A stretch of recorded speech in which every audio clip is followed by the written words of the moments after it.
Hallo und herzlich willkommen. Heute gibt es das Video zur Sony FX2.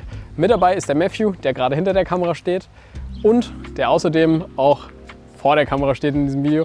Denn ich werde mit dieser Kamera eine kleine Mini-Commercial für Photomaya drehen und einem Rennradfahrer, dem Freddy. Und der Matthew wird ein bisschen Stillleben filmen und fotografieren und gucken, was diese Kamera so drauf hat. Also bleibt dran.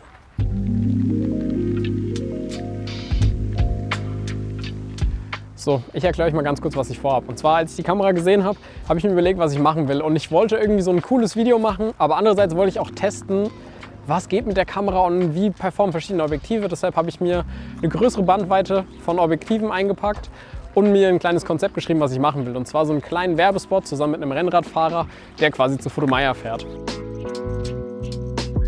Wir können, Aufnahme läuft und rückwärts einmal. Dann 3, 2, 1, bitte.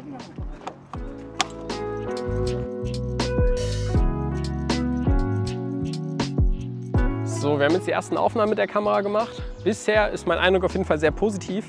Es fühlt sich alles sehr gewöhnt an. Wir filmen ja sonst hier mit einer FX3 und es ist wirklich kaum ein Umstieg. Also klar, das Button-Layout ist minimal anders, aber es ist trotzdem so, dass ich intuitiv weiß, wo alle Tasten sind und alles bedienen kann, ohne überlegen zu müssen, was ich jetzt machen muss.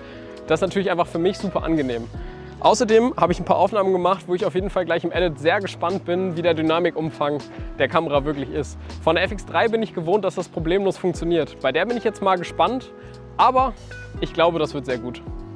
Okay, du kannst zu mir. Wir schauen mal, wir haben jetzt einen riesigen Dynamikumfang, er ist gerade fast weiß im Bild. Wie gut man das runterkriegt, aber ich glaube sehr gut. Jetzt, er kann. Okay, los. Perfekt, perfekt. Okay, perfekt, er kann wieder zurück. Zu jedem guten Video gehört natürlich auch ein Vorschaubild. Das machen wir jetzt. Die Kamera hat ja schließlich nicht umsonst 33 Megapixel. Außerdem will ich den Sucher mal noch ausprobieren.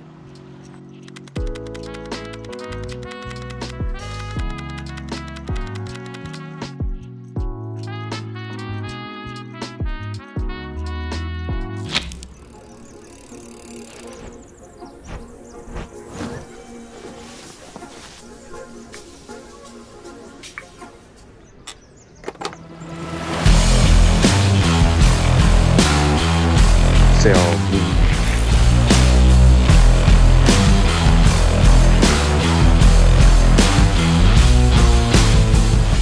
Mach's wie Freddy und fahr zu Photomaya. Servus, Matthew hier von Photomaya und ich habe heute hier die neue FX2. Wir werden die Kamera in einem kleinen Studio-Setting testen. Was ist neu, was ist alt, was kann die Kamera? Das schauen wir uns jetzt gemeinsam an. Ich habe beim Filmen den Bildstabilisator auf dynamisch aktiv gestellt und habe in Kombination mit dem Stuhl versucht, Kamerafahrten zu simulieren. Die FX2 hat einen 33 Megapixel Sensor verbaut und eignet sich genau deswegen eigentlich perfekt für Fotografie und auch Videografie. Die FX2 hat grundsätzlich einen sehr ähnlichen Aufbau wie die FX3 und die FX30. Der erste Unterschied, der so wirklich auffällt, ist der verbaute Sucher, der gerade beim Fotografieren extrem hilfreich ist. Das Button-Layout hat sich ganz wenig nach rechts verschoben, dadurch, dass jetzt auf der linken Seite der Sucher verbaut ist. Von der Haptik her aber alles wie gewohnt FX3 und FX30. So, dann kommen wir ein bisschen zum Technischen. Die Kamera hat, wie bereits erwähnt, einen 33 Megapixel Sensor, der perfekte Hybrid. Ich habe fotografiert und auch gefilmt und wie von Sony gewohnt ist das Autofokus-System extrem zuverlässig. Das Tracking funktioniert 1A, man kann sich zu 100% auf die Kamera verlassen.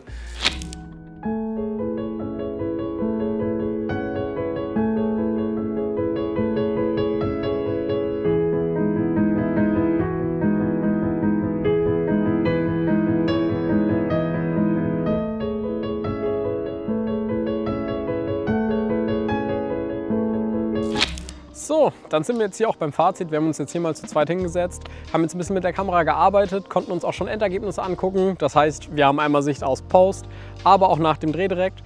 und sprechen jetzt einfach mal darüber, was uns bei der Kamera besonders gut gefallen hat und wo wir den Anwendungsbereich der Kamera sehen. Was mir wirklich, wirklich gut bei der Kamera gefallen hat, ist der Sucher, der mega, mega hell ist. Ich habe ja Hälfte fotografiert, Hälfte gefilmt, dementsprechend auch Hälfte der Zeit den Sucher verwendet. Super geiles Upgrade, finde ich mitunter das coolste neue Feature bei der FX2. So, von meiner Seite aus muss ich sagen, ist es was Offensichtliches, was aber gar nicht so viel technisch ist. Und zwar ist eigentlich dieser komplette Body das, was ich am besten an der Kamera finde. Denn ich mag den FX3 Body unglaublich gerne. Ich fand es bloß immer schade, dass ich keine Allround-Kamera habe.